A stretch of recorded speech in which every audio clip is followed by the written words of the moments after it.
Welcome back. ఈరోజు దినపత్రికలోని ప్రధానమైన వార్తలపై చర్చలో పాల్గొంటున్నారు విజయ్ కుమార్ గారు, ఏపీ టీడీపీ అధికార ప్రతినిధి. ఇక కేకే మహేందర్ రెడ్డి గారు, టీపీసీసీ అధికార ప్రతినిధి. పిఎల్ శ్రీనివాస్ గారు, టీఆర్ఎస్ సీనియర్ నాయకులు. అలాగే పద్మ గారు ఉన్నారు, ఏపీ బీజేపీ అధికార ప్రతినిధి, విజయవాడ నుంచి లైవ్లో అందుబాటులో ఉన్నారు.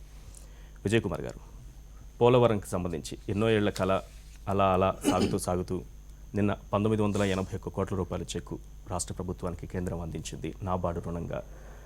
దాదాపు 2981 కోట్లు వస్తాయని ఆశలు పెట్టుకున్న సమయంలో 1000 కోట్లు కట్ చేసి 1981 కోట్లు ఇచ్చారు. 2018కి పూర్తి చేస్తామని ప్రతిసారి చెబుతూ వచ్చిన ప్రభుత్వం ఇప్పుడు 2019కి పూర్తి చేస్తామని పెద్ద విషయం అదేం కాకపోవచ్చు. కానీ ఈ అందిస్తున్న రుణం చూస్తుంటే 2019కైనా సరే పూర్తవుతుందంటారా ఈ అంచనాలు పెరిగిన నేపథ్యంలో? పోలవరంకి ఆల్రెడీ 5,000 కోట్ల రూపాయలు ఖర్చు పెట్టడం జరిగింది. సో ఆ నేపథ్యంలో పోలవరం ఆల్రెడీ స్టార్ట్ అయ్యి దాదాపు 1/4 కాకపోయినా కనీసం అరౌండ్ 20% వరకు అయితే స్టార్ట్ అయింది. సో ఈ 42,000 కోట్ల రూపాయలు ఏదైతే అంచనా ఉన్నాయో దానిలో 27,000 క్రోర్స్ కేవలం భూ సమీకరణకి మాత్రమే ఇస్తున్నాము. మిగతాది యాక్చువల్ ప్రాజెక్ట్ ఖర్చు. సో 2,300 కోట్స్ విభజనకు ముందే పెట్టడం జరిగింది. మేము వచ్చిన తర్వాత ఇంకొక 3,000 కోట్లు జరిగింది. సో ఇవాళ సెంట్రల్ గవర్నమెంట్ నాబార్డు నుంచి కేంద్ర ప్రభుత్వం 2,000 కోట్లు ఇచ్చిందా 3,000 కోట్లు ఇచ్చిందా అన్నది అప్పచ్చు. ఎందుకంటే మొత్తం వాళ్ళే మేము భరిస్తాము అని చెప్పిన నేపథ్యంలో ఇవాళ కాకపోతే ఇంకెప్పుడు ఇస్తాల్సిందే. సో ఖచ్చితంగా ఈ నాబార్డు దగ్గర నుంచి ఏవైతే అనుకోవడానికి లేదు, ఎందుకంటే 2019 కల్లా పూర్తి చేస్తామని చెప్తున్నారు. 2.5 ఏళ్లలో ఇచ్చింది ఇప్పటి వరకు ఒకసారి 950 కోట్లు ఇచ్చారు. ఇప్పుడు నాబార్డు దగ్గర నుంచి ఇవ్వాలి అని ప్యాకేజీలో పెట్టిన తర్వాత కదా ఇది వచ్చింది. సో నాబార్డు నుంచి ఫస్ట్ దాని ట్రాన్స్ ఆఫ్ ఇది వచ్చింది. సో ఖచ్చితంగా ఇది నాబార్డు యొక్క బాధ్యత. ఇది జాతీయ ప్రాజెక్టు. ఇదేదో కేవలం ఆంధ్రప్రదేశ్కి మాత్రమే సంబంధించింది కాదు. దిస్ ఈజ్ జాతీయ ప్రాజెక్టు. కేంద్ర ప్రభుత్వం యొక్క దాని బాధ్యత. దానికి డబ్బులు ఇవ్వాలి.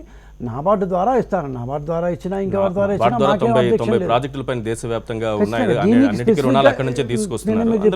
నేను మీరు నాబార్డు వాళ్ళు చెప్పి చూసింటారు. ఇంత పెద్ద ఎత్తున నాబార్డు ఒక ప్రాజెక్టుకి రుణం ఇవ్వడం అనేది ఎప్పుడు జరగలేదు. So this is special case. కేంద్ర ప్రభుత్వం ఒక స్పెషల్ పర్పస్ వెహికల్ మారి నాబార్డుని వాడుకొని ఇస్తా ఉన్నారు. దానికి మాకే అబ్జెక్షన్ లేదు. అది నాబార్డు ద్వారా వచ్చినా, సించాయి యోజన ద్వారా వచ్చినా, ఇంకో దీని వచ్చినా ఆంధ్రప్రదేశ్ ప్రభుత్వానికి ఖచ్చితంగా సెంట్రల్ గవర్నమెంట్ పోలవరంకి ఎంతైతే ఖర్చు అవుతుందో అంత ఖర్చు ఇచ్చి తీరాలి అనేది విభజన చట్టంలో ఉంది. ఆ యొక్క చట్టం ప్రకారం ఇచ్చిన ప్యాకేజీలో కూడా ఇది ఉంది. ఆ ప్యాకేజీ కూడా మేము చట్టబద్ధత కోరుతున్నాం. ఆ యొక్క చట్టబద్ధత కూడా దాన్ని రాబోతుంది. సో ఇవన్నీ చూసుకున్నప్పుడు ఖచ్చితంగా సెంట్రల్ గవర్నమెంట్ యొక్క బాధ్యత. అక్కడ ఇవాళ బీజేపీ ఉండొచ్చు, ఖచ్చితంగా చేసిన పనులకి రియంబర్స్మెంటే కదా. ఇప్పుడు మీరు అంటున్న ప్రకారం తీసుకుంటే 3,000 కోట్ల రూపాయలు ఖర్చు అయింది. అంటే రోలింగ్ ఇన్వెస్ట్మెంట్ అవుతుందండి. ఇప్పుడు మేము అక్కడ నుంచి ఇప్పుడు మాకు 1,981 కోర్స్ వచ్చింది. సో ఈ 1,981 కోర్స్ మేము వేరే దానికి ఖర్చు పెట్టాం. మేము మళ్ళీ కూడా దాన్ని పోలవరం మీదే ఖర్చు పెట్టబోతున్నాం. సో ఈ పోలవరం మీద పెట్టిన ఖర్చు మళ్ళీ దాన్ని సెంట్రల్ గవర్నమెంట్ దాన్ని ఏమో రియంబర్స్ చేయబోతుంది. So it all depends upon ఎంత ఫాస్ట్గా వర్కులు జరుగుతాయి. ఇప్పుడు 1,981 కోర్స్కి మేము ఖచ్చితంగా దాన్ని యూటిలైజేషన్ సర్టిఫికేట్స్ ఇంత పూర్తయింది అన్న తర్వాత ఇక్కడ కొత్త అమౌంట్ వస్తుంది. నా దగ్గర ఇంకా ఒక 1000 కోట్లు పెట్టుకొని ఇంకో కొత్త అమౌంట్ ఇమ్మంటే కూడా. సో ఎందుకు స్టేట్ గవర్నమెంట్ తీసుకొని నిన్న కూడా ఎవరు ఐ థింక్ జగన్ గారు మాట్లాడుతున్నారు, ఎందుకు రాష్ట్ర ప్రభుత్వం తీసుకుంది. మీ ఇందాక చెప్పినట్టు కేంద్ర ప్రభుత్వం దగ్గర 100 ప్రాజెక్టులు ఉన్నాయి. అవును, వాస్తవమే. సో ఆ ప్రాజెక్ట్లో ఇది ఒక ప్రాజెక్ట్ అవుతుంది. సో మా ఇంట్లో ఉన్న ఇది నాకు ఇంట్రెస్ట్ ఉంది కానీ పక్కన వాడికి ఎందుకు ఉంటుంది. సో అందుకని మేము ఖచ్చితంగా తీసుకున్నాం. ఇది 2019 లోపల కంప్లీట్ కావాలంటే రాష్ట్ర ప్రభుత్వం దీని మీద ప్రత్యేక శ్రద్ధ పెట్టాలి, ప్రతి వారం చేయాలి. ఇప్పటికీ ఈ రోజుకి పోలవరానికి 11 సార్లు సీఎం గారు వెళ్ళొచ్చారు. సో ప్రతి సోమవారం దాని మీద చూస్తున్నారు. ఒకవేళ పోలేకపోతే వర్చువల్గా చూస్తున్నారు. సో రేపు కాంక్రీట్ వర్క్ స్టార్ట్ అవుతుంది. 70 కోట్లు పెట్టి ఒక్క మిషన్కి మాత్రమే 70 కోట్స్ పెట్టి దాన్ని ఆస్ట్రేలియా నుంచి జర్మనీ తెప్పించాం. సో ఖచ్చితంగా దీని మీద ఆంధ్రప్రదేశ్ ప్రభుత్వం పూర్తి స్థాయిలో శ్రద్ధ పెడుతుంది. ఈ 1,981 కోట్స్ ఏదైతే ఇప్పుడు వచ్చాయో దీన్ని ఎంత వేగంగా ఖర్చు పెడితే అంత వేగంగా మనం మళ్ళీ ఇప్పుడు మనం ఇక్కడ పనులు జరిగితేనే మళ్ళీ మన సెంట్రల్ గవర్నమెంట్ దగ్గర పోయి బాస్ ఆల్రెడీ పూర్తి అయిపోయింది, నువ్వు ఇచ్చిన 19 కోట్లకి, నువ్వు ఇచ్చిన 1981 కోట్లకి ఇంత వర్క్ జరిగింది. సో నువ్వు మళ్ళీ ఇస్తే కానీ జరగదు. సో ఖచ్చితంగా అది మనం ఏదో దాన్ని ఏమంటారు చట్టంలో పెట్టారు కాబట్టి నాకు మొత్తం 42,000 కోట్స్ ఇచ్చే అనేది కాదు కదా ఇక్కడ. మనం ఎంత వేగంగా పనులు చేస్తున్నాము, ఎంత వేగంగా పనులు చేసిన తర్వాత ఎంత వేగంగా మనం మళ్ళా అడుగుతున్నాము. అంటే అనుమానాలు ఎక్కడ కలుగుతున్నాయంటే ఈ 2.5 ఏళ్లలో ఎంత పనులు చేశారు? ఇప్పుడు కొత్త ప్రభుత్వం వచ్చిన తర్వాత టీడీపీ ప్రభుత్వం 5% పనులు చేసింది ఇప్పటి వరకు. ఈ 2.5 ఏళ్ల మిగతా పనులు పూర్తవుతాయా? ఆ మేరకు మీకు కేంద్రం నుంచి వస్తుంది? దీనిలో ఫేజ్ 1 ఫేజ్ 2 అని కూడా చెప్పడం జరిగింది. గ్రావిటీ ద్వారా ఫస్ట్ ఫేజ్లో వాటర్ తీసుకుంటాం అని చెప్పడం జరిగింది. అదేవిధంగా కాఫర్ డ్యాము ఫస్ట్ దీంట్లో వస్తుంది చెప్పడం జరిగింది. సో మైల్ స్టోన్స్ అన్నీ ఉన్నాయి అక్కడ. సో మైల్ స్టోన్స్ ప్రకారమే ఇప్పుడు డబ్బులు కూడా వస్తాయి. నేను అదే చెప్పింది, ఇది రోలింగ్ రీఎంబర్స్మెంట్ టైప్. అంటే ఒకసారి మనం పూర్తి అయితే కానీ ఇంకో దీనికి పోయి అడగడం ఉంది. ఇప్పుడు నాకు 1981 కోర్స్ ఇచ్చావు కాబట్టి నెక్స్ట్ మంత్ నేను పోయి ఇంకో నెక్స్ట్ ఇన్స్టాల్మెంట్ ఏంటంటే ఇందాక ఇచ్చిన డబ్బు ఏమైంది అని కోసం వస్తుంది. సో మనం ఎంత వేగంగా పనులు చేస్తే అంత వేగంగా అక్కడ నుంచి చూసుకోవచ్చు. So it all depends upon how Andhra Pradesh government, Andhra Pradesh ప్రభుత్వం, ఆంధ్రప్రదేశ్ ప్రజలు దీన్ని మనం ఎంత శ్రద్ధ పెడతామో, ఎంత ఫాస్ట్గా చేస్తామో అంత ఫాస్ట్గా మనం డబ్బులు డిమాండ్ చేయడం అవకాశం ఉంటుంది. సో ఖచ్చితంగా ఇది కేంద్ర ప్రభుత్వం యొక్క జాతీయ ప్రాజెక్టు. దీనికి డబ్బులు ఇవ్వాల్సిన బాధ్యత సెంట్రల్ గవర్నమెంట్దే. ఈ విషయంలో ఎలాంటి అనుమానాలకు ఆస్కారం లేదు. సో డబ్బులు డిమాండ్ చేయడం అనేది మాకు హక్కు. అది చట్టం ప్రకారం వచ్చిన హక్కు, ప్యాకేజ్ ప్రకారం వచ్చిన హక్కు, ఆంధ్రప్రదేశ్ ప్రజలకు ఈ విభజన తర్వాత వచ్చిన హక్కు. సో ఈ విషయంలో ఏ డౌట్ లేదు. ఇప్పుడు మనం నిన్న ఒక మంచి ఫస్ట్ టైము ఆంధ్రప్రదేశ్ గవర్నమెంట్కు 2,000 కోట్ల రూపాయలు సెంట్రల్ గవర్నమెంట్ వచ్చింది. దాని మీద అనుమానాలు పెట్టుకొని, అప్రిహెన్షన్స్ పెట్టుకొని జరగాలని అందరూ కోరుకుంటారు. నిన్న జరిగింది 2,000 కోట్లు వచ్చాయంటే మంచిది. ఖచ్చితంగా ఇప్పుడు ఒకవేళ రాకపోతే ఏం చేయాలి అంటే, కేంద్ర ప్రభుత్వం రాష్ట్ర ప్రభుత్వం మధ్యలో నిత్యం సంప్రదింపులు జరుగుతూ ఉండాలి. మేము లాబీ చేస్తూ ఉండాలి. ఇది ఒక సమాఖ్య ప్రభుత్వం. ఇది నాకు నేను చెప్పండి 42,000 కోర్స్ నాకు మొత్తం గోతంలో కట్టి ఇచ్చేయలేరు కదా. సో మనం ఎంత పనులు చేస్తే అంత పనులకి ఈ డబ్బు వస్తుంటుంది. So it's ongoing process. ఒక నిమిషం, గుడివాడ అమర్నాథ్ గారు వైఎస్ఆర్సీపీ నాయకులు ఫోన్ లైన్లో ఉన్నారు. అంతకు ముందుగా తెలకపల్లి రవి గారు సీనియర్ అనలిస్ట్ మనతో పాటు జాయిన్ అయ్యారు. రవి గారితో మాట్లాడదాం. రవి గారు, నిన్న పోలవరానికి సంబంధించి 1980 కోట్ల రూపాయల నాబార్డు రుణాన్ని చెక్కుని ఏపీ సీఎంకి అందజేశారు. అంటే 2,981 కోట్లు, దాదాపు 3,000 కోట్లు ఖర్చు పెడితే అందులో 2,000 కోట్ల వరకు చెక్ వచ్చింది మనకి. అంటే రియంబర్స్మెంట్ కింద మాత్రమే దీన్ని పరిగణించాల్సి ఉంటుందేమో ఒకటి. రెండోది, ఇక్కడ 16,000 కోట్ల అంచనా అనేది ఒకప్పుడు ఉన్నది. అంటే 2010-11లో. ఇప్పుడు 40,000 కోట్ల అంచనా అయింది. మొత్తం ఆ మొత్తం కూడా కేంద్రం సాయం చేస్తుంది అనుకోవచ్చా? ఈ 2.5 ఏళ్లలో ఇంత అమౌంట్ కేంద్రం నుంచి వస్తుందని మనం అనుకోవచ్చా? ఈ విషయం మీద మనం ఏదైనా మాట్లాడితేనేమో అనుమానాలు పెట్టుకోకూడదు, ప్రశ్నలు వేయకూడదు, సందేహాలు లేవనెత్తకూడదు అని పాలకపక్షం వాళ్ళు ముందరి కాళ్ళకు బంధాలు వేయడం అది హాస్యాస్పదమైన విషయం. ఇప్పుడు ఒక వారే అన్నట్టుగా సమాఖ్య విధానంలో కేంద్ర రాష్ట్ర సంబంధాల మధ్య ఉన్నప్పుడు ఎప్పుడో విభజన చట్టంలో ఉన్నటువంటి అంశానికి సంబంధించి ఒక పరిమితమైన ఒక భాగం మొత్తం మటుకు ఇచ్చినప్పుడు దాన్ని ఏదో క్రికెటర్కు చెక్ ఇచ్చినట్టుగా మెగా చూపించడం ఇదంతా కూడా ప్రచార ప్రహసనానికి పరాకాష్ట. ఇది కేంద్ర ప్రభుత్వం చెప్తున్నాను, మీకు సమాధానం లభిస్తుంది నేను చెప్పే దాంట్లో. కేంద్ర ప్రభుత్వం నుంచి రాష్ట్ర ప్రభుత్వానికి నిధులు వస్తే ఇట్లా భారీ చెక్కుల్లాగా వాటిని మీడియా ఈవెంట్లాగా మార్చడం జరిగిందేమో నాకు తెలియదు. అది కేంద్ర రాష్ట్ర సంబంధాలను, ఆంధ్రప్రదేశ్ ప్రజలను గౌరవించే ప్రక్రియ కూడా ఏం కాదు నిజానికి. టీడీపీ బీజేపీ ప్రచారానికి అవసరం కావచ్చు, వెంకయ్యనాయుడు గారికి నేను తెచ్చా అని చెప్పుకోవడానికి అవసరం కావచ్చు, కానీ ఇంత భారీ మొత్తంలో ఉన్నారు. 12,000 కోట్లు గుజరాత్కి ఇచ్చారు. ఇదే పథకం కింద 18,000 కోట్లు గుజరాత్కు మంజూరైంది. నిన్న కూడా వాళ్ళకి 700 కోట్లు గుజరాత్కు, మహారాష్ట్రకి ఇచ్చారు. కాబట్టి ఇక్కడ గుర్తించాల్సింది ఏంటంటే, ఒకటి మొత్తము కొత్తది కాదు, చాలా పాతది. అది కూడా మీరు అన్నట్టుగా రీయింబర్స్మెంట్ పద్ధతిలో చాలా పరిమితంగా, పాక్షికంగా, ఆలస్యంగా అనేక ఒత్తిళ్లు ఉద్యమాల తర్వాత ఇచ్చారు. ఇచ్చిన దానికి సంతోషం, నమస్కారం, ఎంత వస్తే అంత మంచిదే. కానీ దీన్ని మొదట ప్రత్యేక హోదాను హుళక్కి చేసి దాన్ని ప్రత్యేక ప్యాకేజీ ప్రహసనంగా మార్చి ఆ ప్రత్యేక ప్యాకేజీ ప్రహసనంతో దీన్ని ముడిపెట్టి మేమేదో సాధించామని చెప్పుకునేటటువంటి లేదా ఇచ్చామని చెప్పుకునే ఒక పెద్ద ప్రచార ప్రహసనం చాలా ఎక్కువగా వచ్చిన దానికంటే కూడా. ఇంకా రెండవది సందేహించాల్సింది ఎందుకు వస్తుందంటే, అదే 16,000 కోట్లు 40,000 కోట్లు ఇవన్నీ పెరిగినటువంటి నేపథ్యంలో ఒక 2,000 కోట్లు మటుకే మేము దశల వారీగా ఇస్తామని ఇటువంటివన్నీ కూడా చెప్పుకుంటూ మేము 2018కి పూర్తి చేస్తామని వీళ్ళు చెప్పినా, మీకు నిధుల కొరత లేదని అరుణ్ జైట్లీ గారు చెప్పినా దాన్ని తప్పకుండా ప్రశ్నించాల్సిన పరిస్థితి వస్తుంది. గ్రాఫ్ అవుట్ ఉంది ఈశ్వర్. పన్నుల గ్రాఫ్, ఇంకోటి నిధుల గ్రాఫ్, మూడోది అవసరాల గ్రాఫ్. ఈ మూడింటిని కలపమనండి. ఎంత పెద్ద ఆర్థికవేత్తనైనా లేకపోతే చార్టెడ్ అకౌంటెంట్ అయినా ఇంజనీర్నైనా కలిపి ఈ మూడింటిని కలిపినప్పుడు ఇది 2017కు పూర్తి అవుతుంది అని తార్కికంగా లాజికల్గా చెప్పమనండి.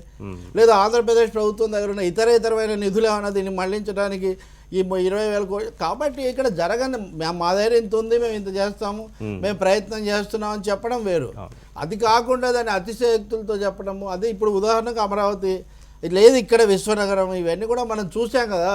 మొదటేమో మెగా 70 చూపించడం, తర్వాత దాన్ని ఏమో మొబైల్ ఫోన్లో చూసుకోమనే స్థాయికి తగ్గించడం. ఇది ఒక ప్రహసనంలాగా ప్రక్రియలాగా వచ్చిందా అని వచ్చింది. అది రాజ్యాంగబద్ధంగా పరిమితంగా చాలా పరిపాలిస్తున్నప్పుడు వాళ్ళు ఏం చేశారు, మీరు ఏం చేశారని క్వశ్చన్ ఎప్పుడైనా చేశారండి? పద్మ గారు చెప్పండి స్టార్ట్ చేశారు. నమస్తే అండి. తెలకపల్లి రవి గారిని ముందుగా నమస్కారం అండి. తెలకపల్లి రవి గారు చాలా మంచి మేధావి. ఆయన చాలా గవర్నమెంట్ని బాగా విశ్లేషిస్తూ ఉంటారు, గవర్నమెంట్ యొక్క పథకాలన్నింటినీ. సార్ని నేను ఒకటే అడగదలుచుకున్నా, బీజేపీ గవర్నమెంట్ వచ్చి 3 సంవత్సరాలు అయిందండి. చెప్పండి. కాంగ్రెస్ గవర్నమెంట్ ఇప్పటి వరకు 50 సంవత్సరాల పాటు మన దేశాన్ని పాలించినప్పుడు వాళ్ళు ఎటువంటి సంస్కరణలు తీసుకొచ్చారు, వాళ్ళు ఏ విధంగా పాలించారు అని ఎప్పుడైనా ఎవరైనా క్వశ్చన్ చేశారండి? ఈ రోజు చేసే వాళ్ళనే ఎప్పుడు క్వశ్చన్ చేస్తా ఉంటారు. అది పోలవరాన్ని జాతీయ ప్రాజెక్టుగా గుర్తించారు, విభజన చట్టంలో పెట్టారు, దాన్ని పూర్తి చేస్తామని చెప్పారు. 2.5 ఏళ్ల తర్వాత 2,000 కోట్లు, దాదాపుగా 2,000, 3,000 కోట్లు, 950 కోట్లు ఆల్రెడీ 2014లో ఒకసారి వచ్చింది. మొత్తం కలిపితే ఒక 3,000 కోట్ల వరకు వచ్చాయి. అంటే మిగతావంతా కూడా ఎప్పుడు వస్తాయి? ఈ 2.5 ఏళ్లలో, అంటే 2019 కల్లా పూర్తవుతుందా అన్నది ప్రశ్న. అంతే. తప్పకుండా పూర్తవుతుందండి. మన దేశంలో ప్రధానమంత్రిగా ఉన్నటువంటి మోదీ గారు కానీ, ఆంధ్రప్రదేశ్లో సీఎంగా ఉన్నటువంటి చంద్రబాబు నాయుడు గారు కానీ, నిజంగా వెంకయ్య నాయుడు గారు చెప్పినట్టు వీళ్ళిద్దరూ నిజంగా ఆంధ్రదేశ పురోగతి కోసం, ఒకళ్ళు దేశ పురోగతి కోసం చేస్తారే ఉన్నారు.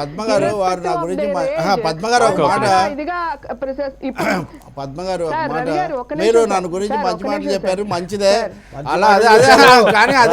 అదే సమయంలో మీరు పదే చర్చల్లో మీరు వస్తున్నారు. చర్చల్లో కాంగ్రెస్ తప్పు చేసింది, మోడీ గారు మహానుభావుడు, చంద్రబాబు గారు, వీటి వల్ల ప్రజలకు కానీ లేకపోతే సమాజానికి కానీ అదనంగా జరిగే ఉపయోగం ఏం లేదు. ఎందుకు మీరు ప్రశ్నిస్తున్నారు? అందరినీ ప్రశ్నిస్తున్నారంటే కాంగ్రెస్ ని ప్రశ్నించలేదా? ఇందిరాగాంధీని ఓడించలేదా? లేకపోతే ఎవరిని కాంగ్రెస్ ప్రభుత్వాలు ఓడించలేదా? మీకు బీజేపీలోకి కొత్తగానో లేకపోతే ఇంకో విధంగా వచ్చిన వాళ్ళు కూడా వచ్చు, కానీ దేశంలో ప్రతిపక్షాలు ఎన్టీ రామారావు గారు కాంగ్రెస్ను కదా నేషనల్ ఫ్రంట్ కూడగట్టి అందుకని ఏదో ఇప్పుడే మోడీ కోసమే మోడీని పొగిడేవాళ్ళు కొత్తగా వచ్చారేమో, కానీ మోడీని విమర్శించేవాళ్ళు ఇదివరకు ప్రభుత్వాలను కూడా విమర్శిస్తున్నారు. ప్రభుత్వాలను ఎవరిని విమర్శించిన సమస్య కాదు, ప్రజల కోణం ఏంటనేది ముఖ్యం. ఇర్రెస్పెక్టివ్ ఆఫ్ ఆల్ పార్టీస్ ఎవరైనా సరే మన వ్యక్తిని పొగడటం ఇక్కడ ఉద్దేశం కాదండి. ఆయన చేసినటువంటి ముఖ్యమైన మెచ్చుకోవాల్సిన అవసరం ఎవరికైనా ఉందండి. మరి వెంకయ్య నాయుడు గారి లాగా దేవుడు మోడీ గారు దైవదూత అని, లేకపోతే వీళ్ళే వరప్రసాదం అని, పోలవరం అని వరం ఏంటండి? కేంద్రం రాష్ట్రానికి నిధులు ఇస్తే అందులో కూడా గుజరాత్ కు వరము అంటే దేశమంతా వరాలు ఇస్తుంది, కేంద్రం రాష్ట్రాలంతా దిక్కుమాలి. మేము పేరు వ్యక్తుల్ని పొగడటానికి మేము ఇక్కడ లేవండి. చేస్తున్నటువంటి మంచి పనుల్ని పొగడండి చాలు. వ్యక్తిని పొగడాలని చెప్పి మేము ఎప్పుడు చెప్పట్లేదు. నిన్న 2,000 కోట్లు రావడం, 1980 కోట్లు, పద్మ గారు నిన్న 1981 కోట్లు రావడం సంతోషమేనండి. కాకపోతే మిగతావి ఎప్పుడు వస్తాయి, 2.5 ఏళ్ళలో పూర్తవుతుందా లేదన్నది మన ప్రశ్న. అంతవరకే కానీ అందులో ఏమి వచ్చిన అమౌంట్ ని ఎవరు 2,000 కోట్లు వచ్చాయి కాబట్టి వెనక్కి తీసుకుని మాకు మొత్తం ఒకేసారి ఇవ్వండి ఎవరు అడగట్లేదు. రైట్, ఒక్క నిమిషం అండి. గుడివాడ అమర్నాథ్ గారు ఉన్నారు, వైఎస్ఆర్సీపీ నాయకులు. అమర్నాథ్ గారు, ఆ ముగ్గురే పోలవరానికి అడ్డంకి. ఆ ముగ్గురులో ఒకరు జగన్, రెండో వారు కేవీపీ రామచంద్రరావు, మూడోది విజయసాయిరెడ్డి. ఏంటి మీరు పోలవరానికి ఎందుకు అడ్డుపడుతున్నారు? టీడీపీ నుంచి ఈ విమర్శ వినిపిస్తోంది, నిజానికి అడ్డుపడుతున్నారా? అమర్నాథ్ గారు. రైట్, కాల్ డ్రాప్ అయింది. కానీ ఎవరైనా ఎలా అడ్డుపడతారో మరి, అంతే నిధులు రాకుండా కేంద్రానికి అడ్డుపడతారా? అదే మరి ఇంతకాలం అంటే హోదా అసలు ఇవ్వని కేంద్రం ఏమో అడ్డుపడలే, కేంద్రం ఇవ్వకుండా ఎందుకు నిరాకరించింది? అదేం లేదు, వీళ్ళని విమర్శిస్తే విమర్శించమనండి, కానీ ఎలా అడ్డుపడతారో నేను చెప్తా. నిన్న జగన్ గారు గండికోట రిజర్వాయర్ దగ్గర పోయి దాన్ని ధర్నా చేశారు. ఎందుకు చేశారండి? నీళ్లు రాకముందు ధర్నా చేశారు, నీళ్ళు వచ్చిన తర్వాత ఎందుకు ధర్నా చేస్తారండి? ఆయన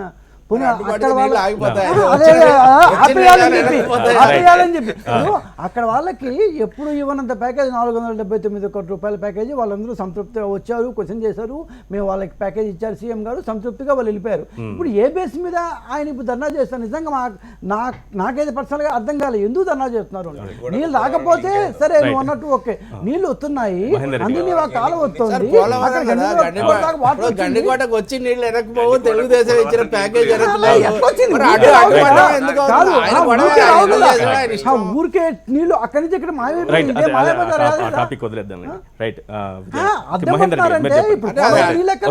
ఇప్పుడు పోలవరం నీళ్ళు కృష్ణా దాన్ని పరిచయం ద్వారా కృష్ణా డెల్టాకి వస్తే అక్కడ నీళ్ళు పొలంకి ఈక్వేషన్ అది కదా. సో గండికోటని ఆపేస్తే మళ్ళీ పొలం ఏముంది అక్కడ? రైట్ మహేందర్ రెడ్డి గారు, ఇప్పుడు పోలవరం ఈక్వేషన్ అది కాదండి. పోలవరం కన్సీవ్ చేసి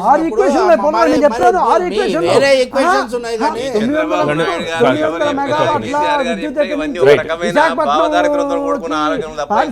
అవసరాల దగ్గర పొలం చాలా ఉన్నాయి, దాన్ని పెరిగిన అంచనా వేయాలి కానీ లేకపోతే ఇప్పటి వరకు ఈ 2.5 ఏళ్లలో కేంద్రం ఇచ్చినటువంటి నిధులు కానీ 2019 కల్లా పోలవరం ప్రాజెక్టు పూర్తయ్యే పరిస్థితులు కానీ ఏమన్నా కనిపిస్తున్నాయా?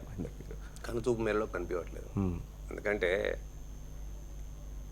ఈ ప్రాజెక్టు జాతీయ ప్రాజెక్టుగా కావడం అనేది ఎవరు చేసిన దయాదక్షిణ అనేది ప్రజల యొక్క హక్కు, ప్రజలకు చెందాల్సింది, ఏ ప్రభుత్వమైనా చేయాల్సిందే. విభజన చట్టంలో అప్పుడున్న యూపీఏ గవర్నమెంట్ దీనికి జాతీయ హోదాను కల్పించింది. అందుకు భాగంగానే 7 మండలాలను కూడా అందులో కలపడం ఒక నిదర్శనం అది. కాబట్టి దానిపైన కూడా అనేకమైన అపోహలు ఉన్నాయి వేరే రాష్ట్రాలకు. ఇప్పుడు ఒరిస్సాతోని దానికి ఉంది, ఛత్తీస్గఢ్తో ఉంది, తెలంగాణతో కూడా ఉన్నాయి. ఇవన్నీ కూడా ఇంకా గ్రీన్ ట్రిబ్యునల్లో ఇవన్నీ కూడా అనేకమైన అంశాలు తేల్చాల్సిన అంశం ఉంది ఇవాళ. రెండోది ఒకటి మాత్రం వాస్తవం ఏంటంటే ఇవాళ నబార్డ్ అనేది ఒక ప్రాజెక్టును నిర్మించడానికి డబ్బులు ఇవ్వడం అనేది మాత్రం ఇవాళ కొత్తగా వచ్చిన అంశం. ఇవాళ దాన్ని నబార్డు ఇవాళ ఇంతసేపు పంట రుణాలకు పంటలకు వాటికి ఇవ్వడం కాకుండా ఇరిగేషన్ ప్రాజెక్టులకు కూడా ఇవ్వడం కూడా ఒక శుభపరిణామం ఇవాళ. దాన్ని మాత్రం అందరూ ఆహ్వానించదగ్గ విషయమే. ఇవాళ ఈ ఏదో ఎంగిలి మెతుకులు విదిలించినట్టు 1900 కోట్లు, దాంతో ప్రచార ఆర్భాటాలు. ఎవరికి కావాలంటే ప్రచార ఆర్భాటాలు హక్కు, రాష్ట్రాల హక్కు, కేంద్రం నుంచి నిధులు తీసుకొచ్చుకోవడం అనేది రాష్ట్రాల హక్కు.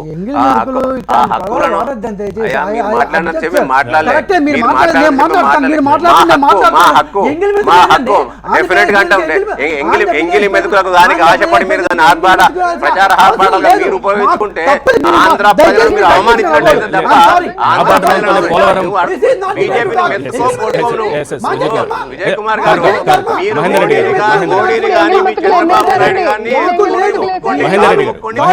అదే నాబార్డుతో పోలవరం ప్రాజెక్టు పూర్తయితే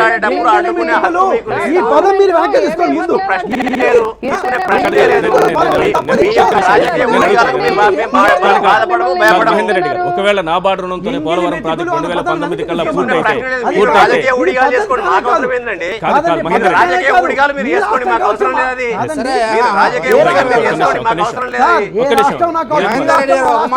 ఎంగిల్ అనే పదం లేకుండా మెతుకులు విధించినట్లు మా ఆంధ్రప్రదేశ్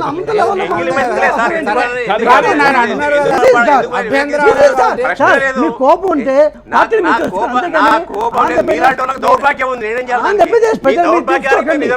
ఏం కాదు ఆ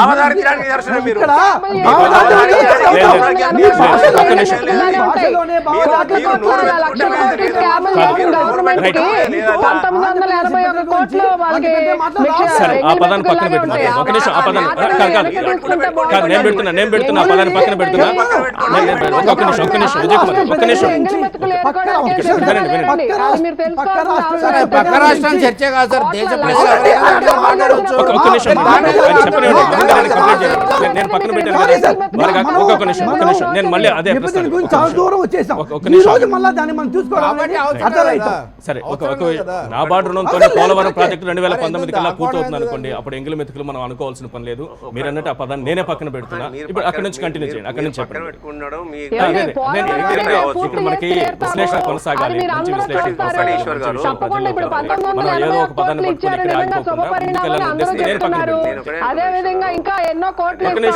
ఇక్కడ ఆగిపోకుండా ఖర్చు పెట్టినాయండి. తర్వాత తప్పకుండా ఇంకా మీరు చెప్పినట్టు అన్ని విడుదల చేస్తాం నిధులన్నీ. ఎంగిలి మెతుకులు అనే మాటను మాత్రం ఆయన వెనక్కి తీసుకోవాల్సిందిగా కోరుతున్నామండి.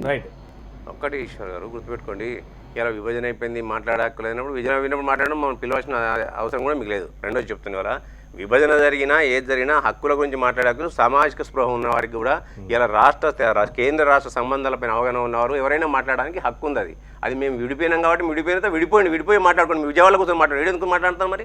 విజయవాడ కూర్చొని మాట్లాడుకోండి. చర్చ కాదు, చర్చ అంశమే కాదు, చర్చ అంశమే కాదు, చర్చ అంశమే కాదు. హక్కుల గురించి మాట్లాడుతున్నారు. అవగాహన రాజ్యంతో వారు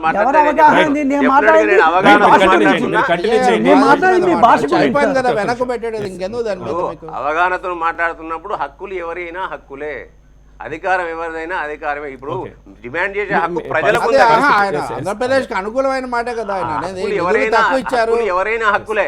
విధిరించడం దాన్ని వేసుకొని వేసిన భిక్షమారి తప్పది. సంబంధాల కొరకు మీరు రాజకీయ ఊడిగాలు చేసి మీరు ఎత్తుకు సకుచ మర్దనాలు చేసుకుని మాట్లాడుతుంది ప్రజల హక్కుల గురించి మాట్లాడుతున్నాం. అది ఆంధ్ర ప్రజలు కావచ్చు, తెలంగాణ ప్రజలు కావచ్చు, దేశంలో ఉన్న ఏ ప్రజలు. రెండవది, ఈ పోలవరం ప్రాజెక్టు వల్ల తెలంగాణ ప్రాంతంలో కూడా కొంత నష్టం జరిగే ఆస్కారం ఉన్నది.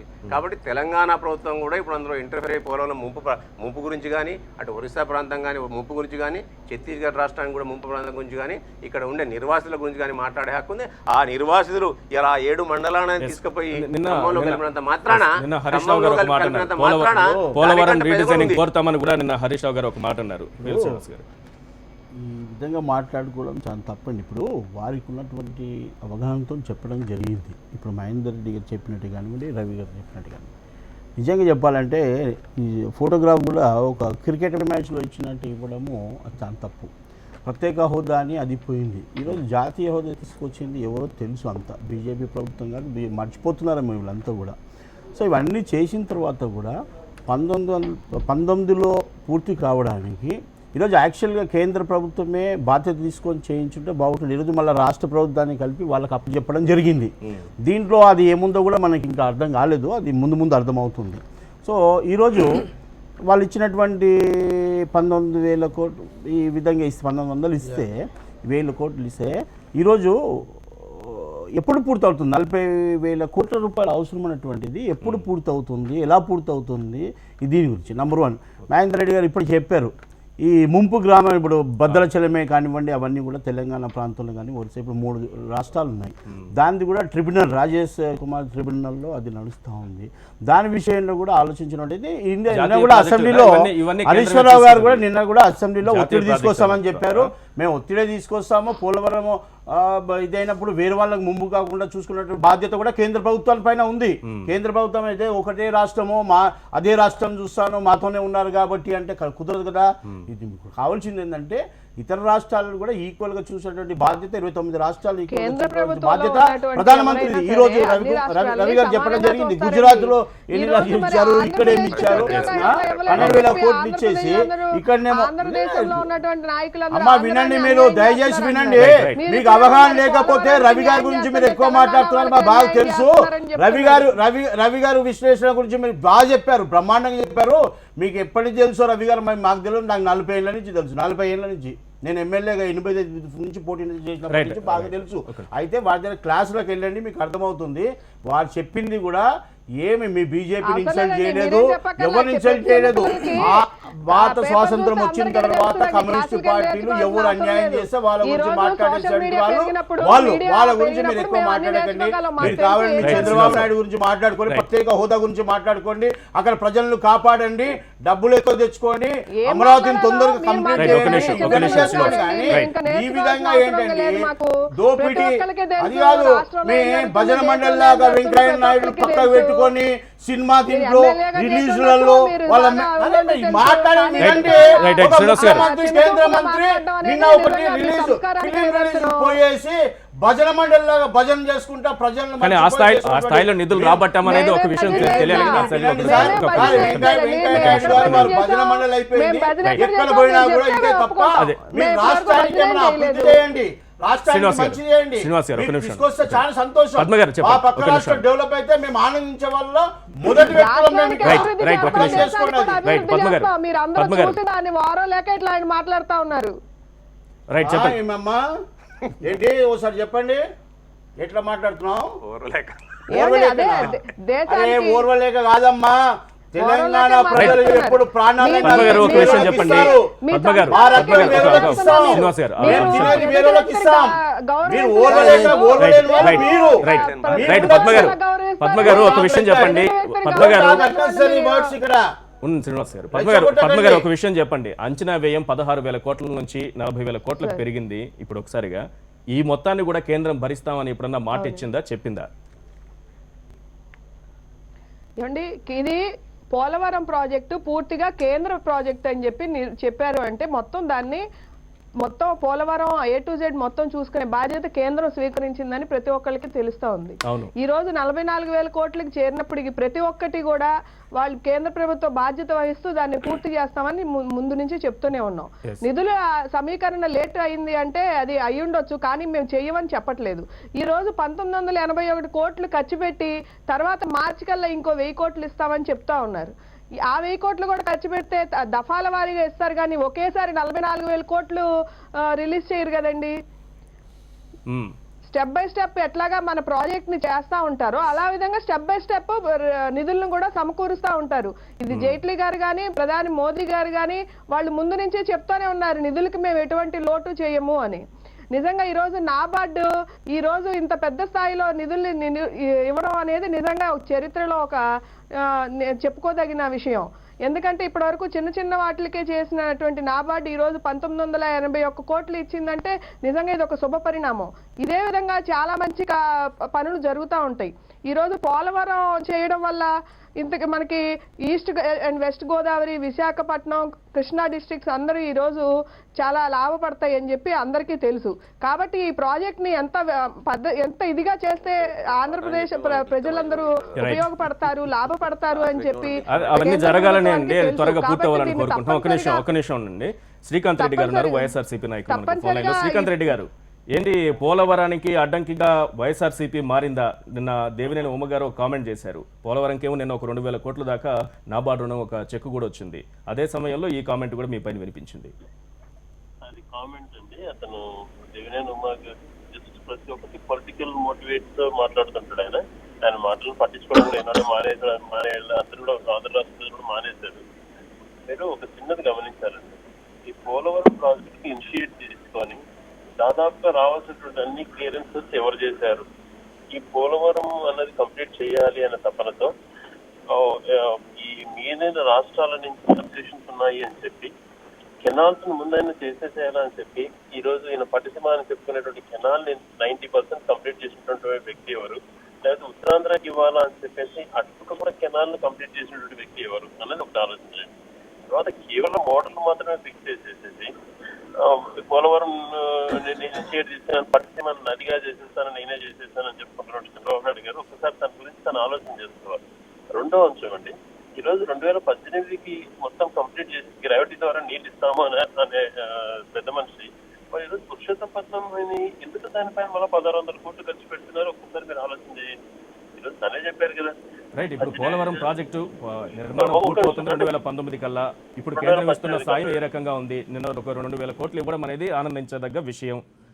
దీని గురించి మాట్లాడండి శ్రీకాంత్ రెడ్డి గారు. అంటే పాయింట్ దానికి కూడా రావాలి కదా. దాని మీద వ్యతిరేకంగా మాట్లాడుతున్నప్పుడు మేము ఇట్లాంటి మీ చేస్తున్నటువంటి దోపిడీకి వ్యతిరేకంగా కానీ ప్రాజెక్ట్ ని కంప్లీట్ చేయాలన్నటువంటి తపన ఏ రకంగా రాజశేఖర్ గారికి ఉన్నదో కూడా అర్థం చేసుకోవాలి మీరు.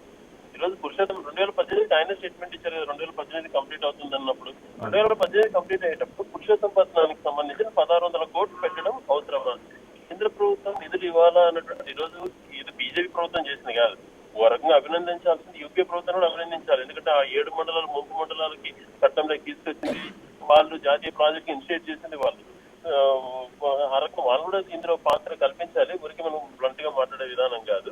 వాళ్ళు చేశారు, తర్వాత కేంద్ర ప్రభుత్వం నుంచి నిధులు వస్తున్నాయి. కానీ ఆ నిధులను ఈ రకంగా గ్రావిటీ తెచ్చేటప్పుడు ఎందుకు ఇలా ఎత్తిపోతలు పెట్టి కేవలం దోపిడీకి మార్గాన్ని అనుసరిస్తున్నారు అంటే ఒకటి ఆలోచన చేయండి. పోలవరం ప్రాజెక్ట్ సంబంధించి ప్రాజెక్ట్ ఎంత ముఖ్యమో రిహాబిలిటేషన్ అందరికి ఇవ్వండి అని చెప్పినటువంటిది డిమాండ్ చేయడం తప్ప అండి ప్రజల తరఫున మాట్లాడడం? అంటే వీళ్ళని ప్రతి ఒక్కటి మీరు ఏం చేసినా సూపర్ అంటేనే మంచిది అంటారా? ఏంటంటే తప్పులను అడగటం తప్పన్నది వాళ్ళ భావన ఉందని ఒక్కసారి కనుక్కోండి. రైట్ అండి, థ్యాంక్ యూ అండి శ్రీకాంత్ రెడ్డి గారు. ఇక్కడ విజయ్ కుమార్ గారు, రాష్ట్ర ప్రభుత్వం ఎందుకు నిర్మాణ బాధ్యతని తాను ఎందుకు తీసుకుంది? కేంద్రమే కంప్లీట్ చేస్తానని చెప్పిన తర్వాత, జాతీయ హోదా ఇచ్చిన తర్వాత, అందులోనూ చట్టంలో పెట్టిన తర్వాత ఎందుకు రాష్ట్ర ప్రభుత్వం అంత ఇదిగా తీసుకుంది? ఇప్పుడు 16,000 కోట్లు ఎంతో కేంద్రం నుంచి వచ్చింది అనుకోండి, మిగతాది ఈ సమయం లోపల 2019 లోపల పెట్టడానికి రాష్ట్ర ప్రభుత్వం దగ్గర అంత నిధులు ఉన్నాయా? మనం స్టార్టింగ్లోనే ఒక విషయం మాట్లాడుకున్నాం. కేంద్ర ప్రభుత్వం దగ్గర మీరే అన్నారు, ఇన్ఫాక్ట్ నాకన్నా ముందు చాలా ప్రాజెక్టులు ఉంటాయి, ఈ ఒక ప్రాజెక్ట్ మాత్రం ఎందుకు శ్రద్ధ వహిస్తుందని మీరే స్టార్టింగ్ చెప్పారు. మేము అదే పాయింట్ చెప్తున్నాం. సో కేంద్ర ప్రభుత్వం దగ్గర అన్ని ప్రాజెక్టులు ఉన్నాయి, శ్రద్ధ ఎవరికి? సో మన రాష్ట్రంలో ఉండే ప్రాజెక్టుల మీద మనకుండే శ్రద్ధ కేంద్ర ప్రభుత్వం తక్కువే ఉంటుంది. సో రోలింగ్ ఈ కమిట్మెంట్ అన్నప్పుడు ఇవాళ వచ్చిన 1981 కోట్లు ఎంత వేగంగా ఖర్చు పెట్టి మార్చిలో ఇంకొక 1000 కోట్లు తీసుకొని ఎంత వేగంగా ఖర్చు పెడితే అంత వేగంగా అక్కడి నుంచి డబ్బులు డిమాండ్ చేయొచ్చు. లేదా మొత్తం సెంట్రల్ గవర్నమెంట్కి ఇచ్చామనుకోండి, అది నాగార్జున సాగర్ ప్రాజెక్ట్ 20 years జరిగింది, దాన్ని శ్రీశైలం దాని 25 years జరిగింది, ఇది కూడా జరుగుతూ ఉంటుంది. జలయజ్ఞాల ప్రాజెక్ట్ జరుగుతుంది. అదే 81లో ఇప్పుడు నాకు నిన్న 1981 అంటప్పుడు నాకు అది గుర్తొచ్చి 1981లో స్టార్ట్ చేశారు అప్పట్లో. సో ఆ సింబాలిక్ ప్రకారం వచ్చిందో నాకు నిజంగా ఐడియా లేదు, కానీ సో అలా సాగుతూనే ఉంది అప్పటి నుంచి.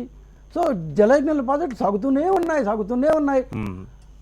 శ్రీకాంత్ రెడ్డి గారు అర్థవంతంగా మాట్లాడతారు మామూలుగా, ఆయన నిజంగా గట్టిగా కూడా ఎప్పుడు పెద్దగా చాలా సాఫ్ట్గా మాట్లాడతారు, ఏ పాయింట్ చెప్తారు. కాకపోతే వాళ్ళు కూడా చూడాల్సింది ఏమంటే, రాజశేఖర్ గారి 5 సంవత్సరాల్లో ప్రాజెక్ట్ రాలేదు, అప్రూవల్ రాలేదు, అసలు ప్రాజెక్ట్ ఆ ప్లేస్లో కడతామని మాత్రం తెలుసు. అక్కడి నుంచి ఆ ప్రాజెక్టుకు సంబంధించిన వర్క్ ఏమీ చేయకుండా కేవలం అదే నేను వస్తున్నా జరిగింది, అదే చెప్తున్నా. ఆ ప్రాజెక్టు ఏం జరగకుండా ప్రాజెక్ట్ సంబంధించిన 179 కిలోమీటర్ల కాలువ, అది కూడా 32 కిలోమీటర్ల గ్యాపులతో 170 అంటే ఏంది? కేవలం కాంట్రాక్టర్లకైతే బాగా తెలుసు, అదేమంటారు, జేసీబీ వీళ్ళు తవ్వడం చాలా ఈజీ, ఎక్కడ ఎవరికి డబ్బులు ఇచ్చిన పాపం పోలేదు. ఇప్పుడు ఎక్కడో ఎందుకు గన్నికోట మీరు అన్ని మాట్లాడారు కదా, 80% వర్క్ మేము చేసాం అని చెప్పి నిన్న చాలా గట్టిగా చెప్పారు జగన్ గారు. అంటే రైతులకు డబ్బులు ఇవ్వలేదు, రైతులకు డబ్బులు ఇచ్చేస్తుంటే అది పోయింది కదా. అంటే 80%లో వీళ్ళు తిన్నారు, రైతులకు ఏం చేయలేదు. రైతులకు డబ్బులు ఇప్పుడు మేము రైతులకు డబ్బులు ఇస్తాం. సో 80%లో ప్రాజెక్టు వీళ్ళు తిన్నారు మొత్తం అయిపోయింది, అసలు రైతులకి ఇంత డబ్బులు ఇవ్వలేదు. సో ముప్పు రైతులకు డబ్బులు ఇవ్వకుండా మీరు ఏందో ప్రాజెక్ట్ చేశారంట. సో అంటే మేము వచ్చి ఇప్పుడు ముంపు రైతులు డబ్బులు ఇస్తున్నాం. సో రైతులకు వీళ్ళు ఏం చేశారు ఒకసారి చూసుకోవాలి. వీళ్ళు పోలవరం ప్రాజెక్టుకి ఏం చేశారు? కాలువ తవ్వడం తప్ప, కాంట్రాక్టర్లకు లాభం చేకూర్చడం తప్ప జలయజ్ఞంలో ఏమైనా జరిగిందా? 94,000 కోట్లు ఉమ్మడి రాష్ట్రంలో, 55,000 కోట్ల రూపాయల కోస్తా రాయలసీమలో ఖర్చు పెట్టిన తర్వాత ఎన్ని ఎకరాలకు నీళ్ళు ఇచ్చారు? ఏ ప్రాజెక్ట్ కంప్లీట్ అయింది? దాదాపు 300-400 కోట్లు ఇస్తే అందులో కంప్లీట్ అవుతుంటే అది మీరే చేస్తుండొచ్చు కదా. 10 సంవత్సరాల పాటు కాంగ్రెస్ ప్రభుత్వం ఉండింది, 10 years, 5 ఏళ్ళు వీళ్ళు ఉన్నారు, అప్పుడు రైతులకు డబ్బులు ఇవ్వలేదు. రైట్ రవి గారు, 2 విషయాలు. అంచనా వ్యయం పెరిగింది, 16,000 కోట్ల నుంచి 40,000 కోట్లకు పెరిగింది. అది కేంద్రం భరిస్తుందనే మాట ఎప్పుడైనా ఇచ్చిందా? ఒకటైతే రీఎంబర్స్మెంట్ అంటే రాష్ట్ర ప్రభుత్వం నిర్మాణం నేనే చేపడతానని ఒత్తిడి తెచ్చి మరి నిర్మాణం పనులు తనకి వచ్చేలా చేసుకుని రాష్ట్ర ప్రభుత్వం చేస్తున్న నేపథ్యంలో ఒకవేళ 2019 లోపు అంత నిధులు రాకపోతే ఈ 40,000 కోట్ల రూపాయలు కాకపోతే 30,000 కోట్ల రూపాయలు ఖర్చు పెట్టే స్థితిలో ఏపీ ప్రభుత్వం ఉందా? ఏపీ పరిస్థితి ఉందా? ఇప్పుడు జలయజ్ఞం మీద ఆరోపణలు ఉన్నాయి, ఇప్పుడు జరుగుతున్న పనుల మీద ఆరోపణలు ఉన్నాయి. నిర్మాణం చేసేవాళ్ళు కాంట్రాక్టర్లు వాళ్ళు అప్పుడు ఆ పార్టీలో ఉన్నారు, ఇప్పుడు ఈ పార్టీలో ఉన్నారు. కాబట్టి అప్పుడు అంతా గాడ్సేలు, ఇప్పుడంతా గాంధీలు అనుకోవడానికి ఏం అవకాశం లేదు. ఇది ఒక నిరంతర హోమం, ఇది జరుగుతూనే ఉంది. అది ఇప్పుడు కూడా జరుగుతుంది. హెచ్చు తగ్గులు, శాతాలు, పర్సెంటేజ్లో ఏమైనా తేడాలు ఉంటే ఉండొచ్చు. కానీ ఇక రాజశేఖర రెడ్డి హయాంలో జరిగిన వాటిని అప్పుడు ధనయజ్ఞం అని మనందరం చర్చల్లో అన్నా అవన్నీ ఆరోపణలు ఉన్నా అప్పుడు జరిగిన పనులు ఇప్పుడు ఉపయోగించుకుంటున్న మాట మాత్రం అది కూడా నిజమే. పూర్తిగా దాన్ని ఒక ఇంటూ మార్క్ కొట్టేసి ఇప్పుడే రామరాజ్యం ప్రారంభమైందని చెప్పడం అది కూడా సమంజసం కాదు. ఇక మూడవది మీరు అన్నట్టుగా కేంద్రం ఏ విషయంలో ఇంతవరకు క్వాంటిఫికేషన్ అంటే ఇంత పరిమాణంలో మేము ఇస్తామని కట్టుపడలేదు. నేను చాలాసార్లు చెప్పాను, ఇప్పుడు కూడా చెప్తున్నాను. అది పోలవరం కూడా వర్తిస్తుంది. పోలవరం ఏ మీద కానీ ఆంధ్రప్రదేశ్కి ఇస్తామన్న వివిధ రకాల రాయితీలు ఉన్నాయి కదా, ప్యాకేజీలో ఘనంగా ఏవి ఇంతవరకు క్వాంటిఫై కాలేదు. మీరు పనులు చేస్తూ ఉండండి, మేము ఇస్తూ ఉంటాం తీసుకుంటాము అసలు ఇంతవరకు రామారావు చంద్రబాబు కూడా ముఖ్యమంత్రులుగా ఉన్నారు కదా టీడీపీలో. ఎప్పుడైనా ఏ రాష్ట్రమైనా ఇలా భారీగా నేను చెప్పినట్టుగా డిస్ప్లే మెథడ్లో తీసుకోవడం జరిగిందండి. ఇది ప్రచారం కోసం తప్పితే ఒక బూస్ట్ ఇవ్వడానికి తప్పితే ఏంటంటే ఉపయోగం. కాబట్టి ఈ పెరుగుదలను చెప్పమానండి విజయ్ కుమార్ గారిని, ఇంత మొత్తం మీద కేంద్రం అంగీకరించిందని చెప్పమానండి. అది ఎప్పటికప్పుడు మీరు పూర్తి చేయండి. మాకు ఇప్పుడు పద్మ గారు కూడా చెప్తున్నారు ఏమని, పద్మ గారు ఇలాంటి వాళ్ళు కూడా మీరు బిల్లులు పెడుతుంటే మేము మంజూరు చేస్తుంటాం కానీ మేమంతా ఒకటేసారి ఇవ్వమని చూడక. జాతీయ ప్రాజెక్ట్ అయితే ఇప్పుడు జాతీయ ప్రాజెక్ట్ అయితే ఎందుకు పోటీ పడి రాష్ట్రం తన దగ్గరికి తీసుకుందనే దాని మీద రాజకీయ ఆరోపణలు ఉన్నాయి. నేను వాటిలోకి పోవడం లేదు. మీరు అమరావతి కట్టాలి, రాష్ట్ర ప్రభుత్వానికి చాలా పనులు ఉన్నాయి. అటువంటిప్పుడు మీరు పోలవరం చక్కగా భారీ ఆలస్యమైనా కానీ నాగార్జున సాగర్, శ్రీశైలం మనకు ఎంత ఉపయోగపడుతున్నాయి, వాటి ప్రాధాన్యత అవే కదా నిజానికి రెండు రాష్ట్రాలకు కూడా అవి రెండు తప్పితే ఏమున్నాయి. కాబట్టి వాటిని తక్కువ చేసి కేంద్రం తీసుకుంటేనేమో అనేది. కానీ మీకు అది మీ చేతుల మీదుగా జరగాలనే ఒక ఉంది కాబట్టి మీకు 1900 రావడం అనేది మొత్తం రాష్ట్రానికి ఒక వరంలాగా. తెలుగుదేశం పార్టీకి అది చాలా ముఖ్యం కావచ్చు, కానీ రాష్ట్రం కోణంలో చూసి ఇంకోటి రాయలసీమ ఉత్తరాంధ్ర కోణాలు కూడా మనం చూడాలి కదా. ఇప్పటికే ఒక విభజనకు గురైన ఈ రాష్ట్రంలో వివిధ ప్రాంతాల వారైతే 4 జిల్లాల పేర్లు కూడా స్పష్టంగా చెప్పారు వారు. విజయ్ కుమార్ కాస్త అనుభవం ఉంది కాబట్టి అలా చెప్పకపోవచ్చు. ఆయనకు కూడా తెలుసు చిత్తూరు జిల్లా అక్కడి నుంచి వచ్చారు, అక్కడ స్పందనలు ఎలా విషయాలు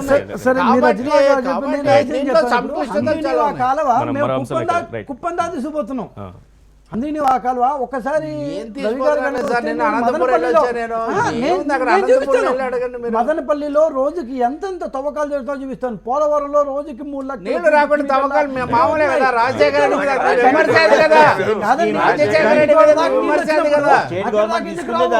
వస్తాయి గ్యారంటీగా. ఇదే కదా వైఎస్ విమర్శ, నీళ్లు రాకుండా కాలువలు కాలువలు ఎప్పుడు అంతేండి. కాలువలు ఎక్కడ తవ్వాలి, కాలువలు ఎక్కడ తవ్వాలో అక్కడ కట్టాలి. కాలువలు తవ్వాల్సిన ప్రాజెక్టులు పోలవరం ప్రాజెక్టులు కట్టాలి. అందినివా కాలువ తవ్వాలి, అందినివా కాలువ తవ్వరు, దాని పోలవరం కాలువ తవ్వుతారు. రైట్, ఒక నిమిషం మనం మరో అంశంలోకి వెళ్దాము.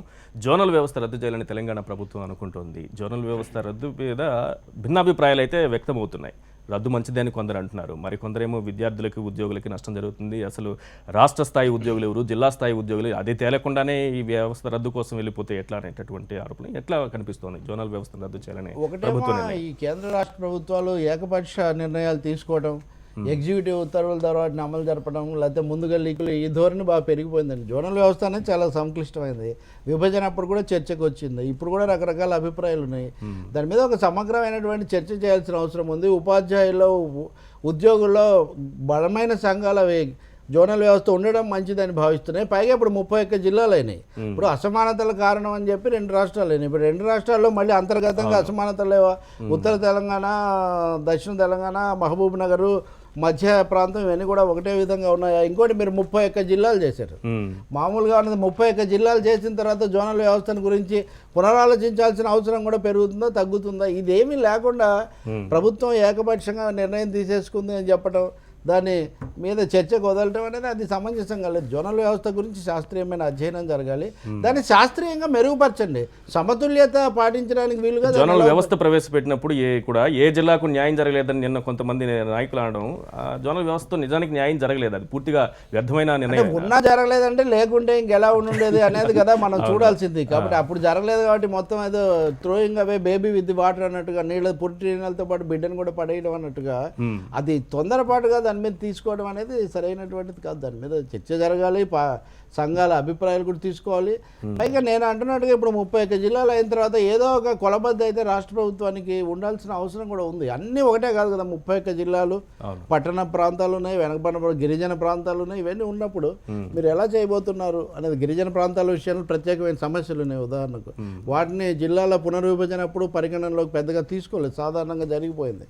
మేము హెడ్ క్వార్టర్ ఇచ్చాము, కలెక్టర్ని ఇచ్చామంటే దాన్ని ఇవ్వడం వల్ల ఒక అడ్మినిస్ట్రేటివ్ బ్లాక్ ఏర్పడుతుంది, కానీ సమస్యలు పరిష్కారం కావు కదా. రైట్, శ్రీనివాస్ గారు, నేను తొందరపాటు మంచిది కాదనుకో.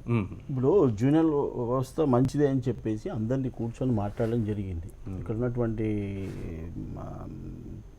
లీడర్స్ అందరినీ కూడా, ఎంప్లాయీస్ లీడర్స్ని కానీ జిల్లాల నుంచి కూర్చొని వాళ్ళతో మాట్లాడింది. రవి గారు చెప్పినప్పుడు ఇప్పుడు వేరేతో కూడా డిస్కస్ చేస్తే బాగుంటుంది. దాన్ని తప్పకుండా ముఖ్యమంత్రి గారు సమర్థవంతంగా అంటే మంచి దీనిగా చేయడానికి అందరిని పిలిచి మాట్లాడితే కూడా బాగుంటుందని చెప్పేసి మా ఆలోచన కూడా. దానికి ఏం లేదు. ఇప్పుడు కావాల్సింది ఏంటంటే ఈ పద్ధతిలో చేస్తే బాగుంటుందా లేదా అని డిస్కస్ చేసిన తర్వాతనే జోనల్ వ్యవస్థ మంచిదని చెప్పేసి నిర్ణయం తీసుకున్నటువంటి వ్యవస్థ వాస్తవం. రద్దు చేయాలనుకునేది ఎట్లా మంచిదంటారా? రద్దు చేయాలని నిర్ణయం మంచిదని చెప్పి నేనుగా చెప్పేది అక్కడ ఉన్నటువంటి లీడర్సే చెప్తున్నారు, మెయిన్ లీడర్సే చెప్తున్నారు. ఉద్యోగులకు విద్యార్థులకు నష్టం జరుగుతుంది. నష్టం జరగకుండా చేయాలనేదే కోరిక సీఎం గారిది. దాని గురించి తప్పకుండా ఇప్పుడు రవి గారి సూచనలు ఇంకా ఎవరైనా సూచనలు ఇస్తే కూడా దాన్ని తీసుకొని ఏ విధంగా మంచి జరిగితే జరుగుతుందో చూస్తాం. టీడీపీ అయితే ఈరోజు రాష్ట్రపతిని కూడా కలవాలనే ప్రయత్నం కూడా కలుస్తారండి. అపోజిషన్ అన్నప్పుడు తప్పకుండా కలుస్తారు. జరగాల్సింది కదా. అవును, కేంద్ర స్థాయిలో జరుగుతుంది. దాని గురించి కూడా డిస్కషన్ చేస్తారు. ఒకవేళ వాళ్ళు రిప్రజెంటేషన్ ఇస్తే ఇవ్వచ్చు, దాని ఏం తప్పలేదు. అపోజిషన్ పార్టీ ఎవరైనా రిప్రజెంటేషన్ ఎక్కడైనా పోవచ్చు, వాళ్ళకి వాయిస్ ఉంటుంది, తప్పకుండా అడిగే హక్కు ఉంటుంది. ప్రధానమంత్రి దగ్గర పోవచ్చు, ప్రెసిడెంట్ ఆఫ్ ఇండియా దగ్గర పోవచ్చు, ఇంకెవరైనా సోనియా గాంధీ దగ్గర కూడా పోవచ్చు, తప్పేం లేదు. దానికి మేము వ్యతిరేకం కాదు. మహేందర్ ఇప్పుడు జనరల్గా మొదటి నుంచి కూడా కేసీఆర్ గారు సమైక్య రాష్ట్రంలో కూడా జోనల్ వ్యవస్థను రద్దు చేయాలని మాట్లాడిన వ్యక్తి, అసెంబ్లీలో సాక్షిగా మాట్లాడింది, అసెంబ్లీ సాక్షిగా మాట్లాడిన వ్యక్తి ఆయన. అయితే జోనల్ వ్యవస్థ ఎందుకు వచ్చిందనే దాని పుట్టుపూర్వత్వాలను వాటిని తీసుకున్నట్టయితే అనేకమైన అసమానతలు, సమైక్య రాష్ట్రంలో అసమానతలు ఉంటాయి. ఇప్పుడు పెద్దలు రవి గారు చెప్పినట్టు ఇప్పుడు ఈ సొంత రాష్ట్రంలో విభజన జరిగిన తర్వాత కూడా రాష్ట్రంలో ఇలా ఉత్తర తెలంగాణ, దక్షిణ తెలంగాణ, షెడ్యూల్డ్ ఏరియాస్ ఇవన్నిట్లో కూడా అనేకమైన అసమానతలు ఉన్నాయి. ఆ అసమానతల కారణం ఏంటంటే రాజకీయ కోణాలు కాదు అక్కడ కావాల్సింది, ఆర్థికపరమైన అంశాలు, విద్యాపరమైన అంశాలు, ఏ విధంగా వెనుకబడుతూ ఉన్నదాన్ని తీసుకొని 371D అనేది వచ్చింది. అప్పుడు దాన్ని ఏకపక్ష ధోరణితోని ఇలా పెద్దలు మాట్లాడుతానంటే పిఎల్ శ్రీనివాస్ గారు అందరితో మాట్లాడినాం. అంటే నేను ఏదంటే పొగిడే వాళ్ళతోనూ మెచ్చుకునే వాళ్ళతోనూ కాదు మీటింగ్ జరగాల్సింది. మేము చెప్పడంగా మీటింగ్ పిలిచి అఖిలపక్ష మీటింగ్ పిలవాలి, విశ్లేషకులను పిలవాలి, సామాజిక స్పృహ ఉన్న వాళ్ళని పిలవాలి, మేధావులను పిలవాలి, పిలిచి ఒక దానికి రావాలి తప్ప ఇలా ఈ యూనియన్ నాకు ఎస్ అంటుంది కాబట్టి, ఆ పార్టీ నాకు ఎస్ అంటుంది కాబట్టి వాళ్ళని పిలిచి నేను చేసుకునేది ఒక నిర్ణయం ఏదో అది తప్పు నిర్ణయం. రెండో అపోజిషన్ పార్టీస్ కూడా మంచి హృదయంతో వచ్చి డిస్కస్ చేసి మంచిది కాదు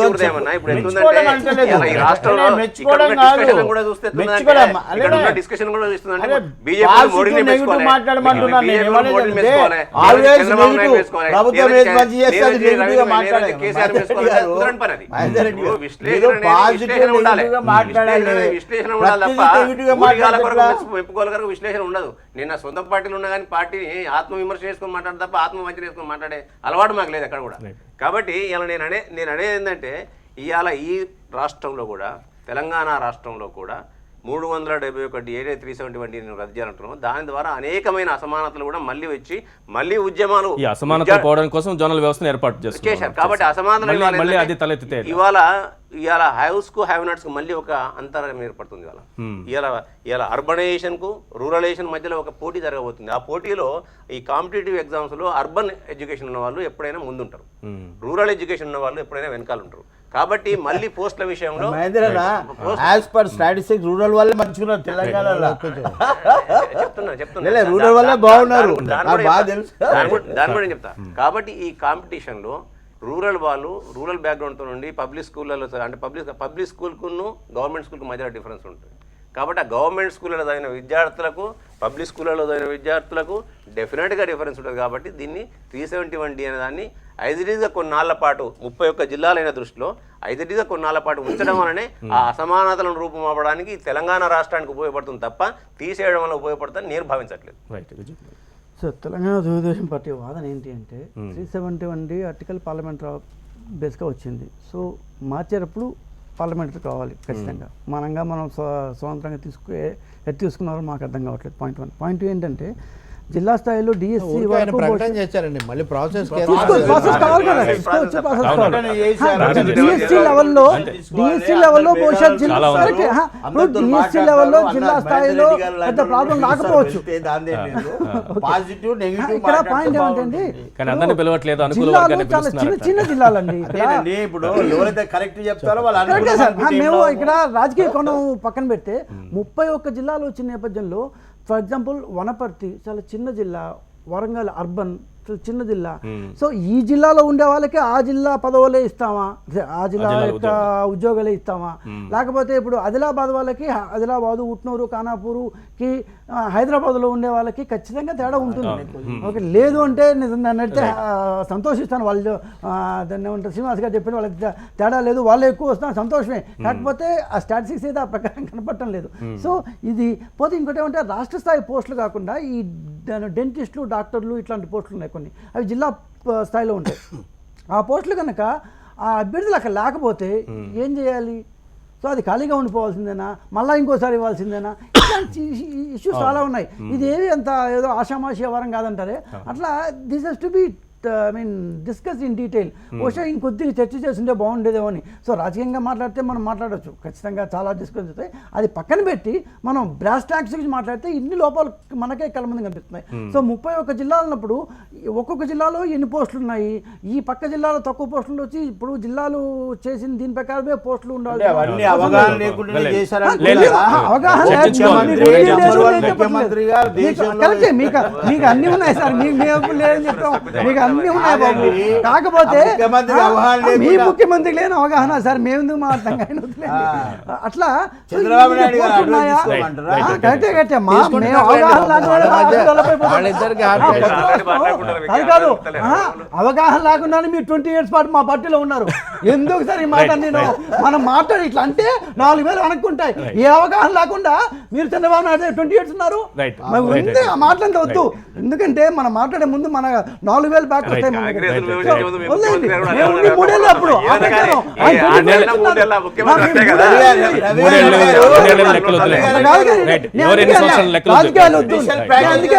రాజకీయాలు వద్దు, చెప్పండి. సో జిల్లాల విభజన చేసేటప్పుడు పోస్టులు ఇన్ని ఖచ్చితంగా ప్రతి జిల్లాకి ఇన్ని పోస్టులు ఉన్నాయని చూసారు లేదో నాకు తెలియదు, చూడలేదనే మా వాళ్ళు చెప్పింది. సో జిల్లాలు విభజన చేశారు కానీ ప్రతి జిల్లాకి సమాన సంఖ్యలో పోస్టులు ఉన్నాయా, ఆ జిల్లాకి కావాల్సినంత సంఖ్యలో పోస్టులు ఉన్నాయా లేవా అనేది చూడలేదు అని మా వాదన. సో ఇవంతా కొంత రేషనలైజేషన్ జరగాల్సిన అవసరం ఉందేమో. అందుకని రవి గారు చెప్పినట్టు ఇంకొద్ది ఎక్స్టెన్సివ్ చర్చ జరగాలి అన్నది ప్రస్తుతానికి వచ్చిన సంఘాలతో ఒక చర్చ జరిపారండి, ఉపాధ్యాయ సంఘాలు, ఉద్యోగ సంఘాలు. అక్కడ డివైడెడ్ ఒపీనియన్ వచ్చింది. అక్కడ రాజకీయ పక్షాలకు ప్రధానమైన చాలా పార్టీలకు కాంగ్రెస్, వామపక్షాలు, తెలుగుదేశం వీటన్నిటి కూడా ఇటువంటి అప్పుడు దీని మీద చర్చ చేయడం చాలా అవసరం. స్థానికులకి ఏమైనా ఇబ్బంది ఉంటుందా? స్థానికులకి వెనకబడిన ప్రాంతాల్లో తప్పకుండా ఇబ్బందిగా ఉంటుంది కదా, గిరిజన ప్రాంతాలు. ఇప్పుడు మహబూబ్ నగర్ ఉంది, ఇన్ని మాట్లాడినా కానీ మహబూబ్ నగర్ పరిస్థితి జిల్లాల ఎంప్లాయ్ స్టాటిస్ ఇవాళ 5 on today ఇవాళ తీయండి మీరు తెలంగాణలో. ఏ జిల్లాలో వెనకబడ్డాయో తెలిస్తే కదా, దాన్ని బట్టి అసమానతలు పోలేదు కదా. రాష్ట్రం రాగానే ప్రాంతాల మధ్య ఈ ప్రాంతంలో అసమానతలు, హెచ్చుతగ్గులు, ప్రాంతీయమైన సమతుల్యత వచ్చేసి థ్యాంక్ యూ అండి రవి గారు చర్చలో పాల్గొన్నందుకు. పిఎల్ శ్రీనివాస్ గారు, కేకే మహేందర్ రెడ్డి గారు, విజయ్ కుమార్ గారు, పద్మ గారు, ఇదే చర్చా కార్యక్రమం చూస్తూనే ఉండండి HM TV.